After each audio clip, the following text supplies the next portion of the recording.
Pessoal, bom dia, boa tarde, boa noite para vocês. Aqui é o professor Marcelo Miguelão. Hoje a gente vai ter uma aula sobre a segunda lei de Newton. A gente viu a primeira, agora a gente vai falar da segunda lei de Newton. Bom, o que acontece? A gente viu, através da primeira lei, que para você fazer um objeto que está parado se mover, ou um objeto que está movendo diminuir o movimento, você precisa aplicar nesse objeto uma força resultante. Beleza? Bom, força resultante. O que Newton observou? Ele observou o seguinte, que essa força resultante vai gerar, nesse objeto que a gente está trabalhando aí, uma aceleração. Quer dizer, ele vai ganhar ou vai perder velocidade. Tá? Bom, mas o que acontece? Acontece uma coisa bem interessante. A força que você aplica para movimentar um objeto leve, por exemplo, se você aplica uma força resultante e faz com que uma bola entre em movimento, não vai conseguir fazer a mesma força resultante com que um caminhão entre em movimento. Quer dizer, a gente pode dizer que a força que você aplica na bola vai gerar uma aceleração. A mesma força que você aplica na bola, quando aplicada no caminhão, vai gerar uma outra aceleração. Muito pequena, muito provavelmente o caminhão não vai sair do lugar. Quer dizer o seguinte, que a massa ela vai ser uma grandeza que vai determinar a aceleração que você vai ter dependendo da força que você aplica. Quanto maior for a massa, para você fazer um objeto se mover ou fazer um objeto parar de mover, quanto maior a massa, eu vou precisar de mais força. E aí que entra a segunda lei de Newton. Ou seja, a relação de que para fazer um objeto entrar em movimento, eu preciso de força, mas a força que eu preciso depende da massa do objeto. Quanto mais massa, mais força. Então, a segunda lei diz o seguinte, que força resultante é o produto da massa pela aceleração. Então, força resultante é m vezes a, onde m é a massa e a é a aceleração. Tá bom? Bom, o que acontece é que a gente tem uma nova grandeza, que é força. E se você tem uma grandeza, você precisa de uma unidade. A unidade que você tem para a força no Sistema Internacional de Unidades é o Newton, que é uma homenagem a Isaac Newton, que foi o cara que estudou tudo isso daí e desvendou esse mistério para a gente. Então, toda vez que você calcular uma força, a unidade está em newtons. Tudo bem? Então, essa é a segunda lei de Newton. A segunda lei de Newton tem uma consequência importante em duas grandezas que a gente costuma confundir, que é a grandeza peso e a grandeza massa. O que acontece? Vamos diferenciar essas coisas. Então, o que é massa? A massa, pessoal, ela é definida como a quantidade de matéria de um objeto. Então, para você medir a massa, você vai e usa uma balança. Qual é a unidade de medida da massa?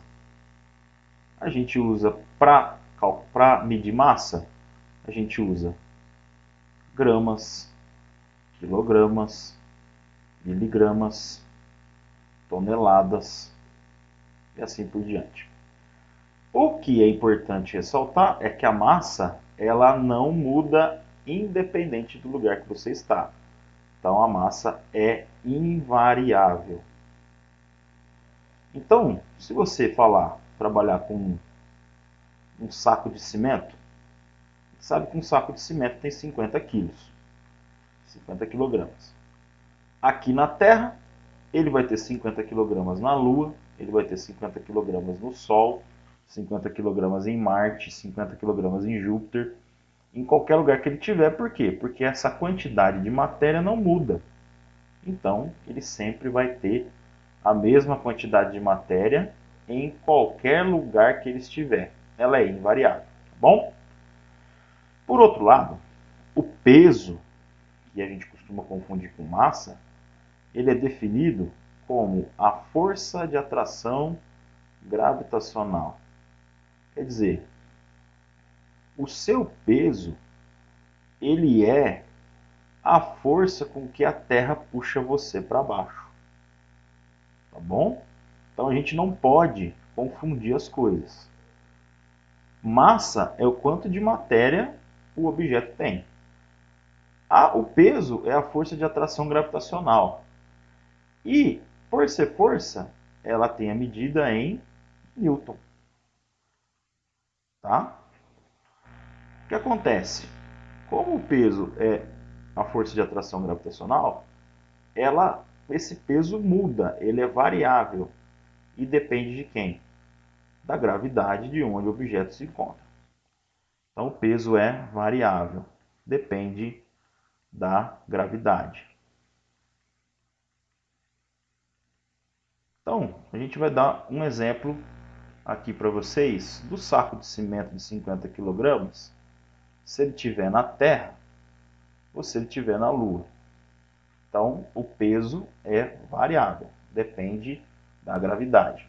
Então, o saco de cimento tem 50 kg na Terra, 50 kg na Lua. Mas o peso dele na Terra é 1 e o peso dele na Lua é outro, porque a gravidade muda. A gravidade da Lua é diferente da gravidade da Terra. Então, como fica? Vamos pensar.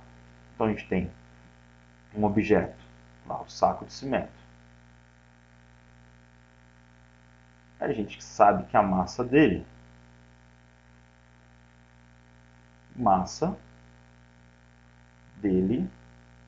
é de 50 kg. E aí a gente sabe o seguinte, que a gravidade da Terra ela é aproximadamente 10 metros por segundo ao quadrado.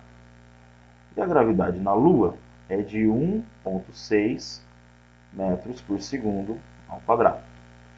Então, vamos calcular o peso na Terra. Como ficaria o cálculo do peso do saco de cimento na Terra? Então, peso na Terra. Pela segunda lei de Newton, pessoal, como que a gente calcula o peso de um objeto? O peso é calculado fazendo o produto, ou seja, a multiplicação da massa do objeto pela gravidade. Então, peso é massa vezes aceleração. Na Terra, a aceleração vale 10. Então, o peso aqui na Terra vai ser 50 kg vezes a aceleração, que é 10. Quer dizer que você chega numa situação que o peso é de 500 newtons. Tá bom? Então, isso é o peso.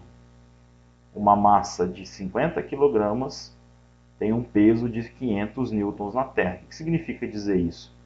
Que uma massa de 50 kg recebe um puxão aqui na Terra de 500 newtons. Se a gente fosse calcular o mesmo peso na Lua, o que você ia ter? Você ia ter o seguinte: como a gravidade na Lua é menor, porque a Lua é bem menor do que a Terra, o peso lá ia ser a massa vezes a gravidade da Lua.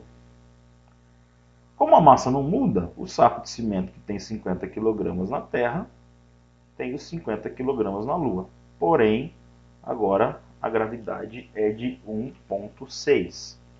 Quando você faz o produto, 50 vezes 1,6, você chega a um peso de 80 newton. Tá bom?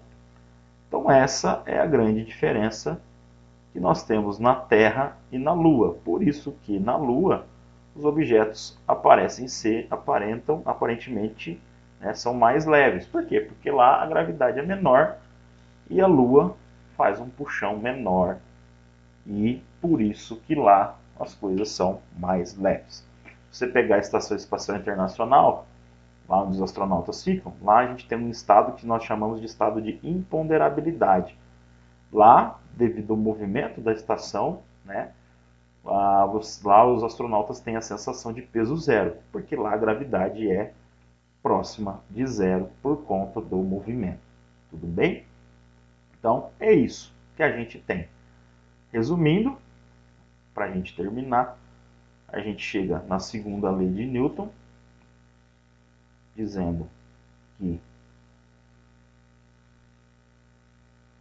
a força resultante é o produto da massa pela aceleração. Força resultante é igual a massa vezes a aceleração. E a gente chega na diferença entre peso e massa. Peso a gente calcula fazendo peso igual a massa vezes a aceleração da gravidade, e a massa nada mais é do que a quantidade de matéria. Então, quando você fala que você vai lá na farmácia pesar, eu vou lá me pesar. Não, você não vai pesar. Você vai verificar a sua massa. Tá bom? Pesar, para você saber o seu peso, basta você olhar o que tem lá na balança e multiplicar pela gravidade na Terra. E a gravidade da Terra aqui na região onde a gente mora, próximo, né, na superfície da Terra, a gravidade terrestre é de 10 metros por segundo ao quadrado. Tá bom? Então, massa é quantidade de matéria. Vou completar aqui. Só para vocês terem ideia, pessoal, o mesmo saco de cimento em Júpiter, a gente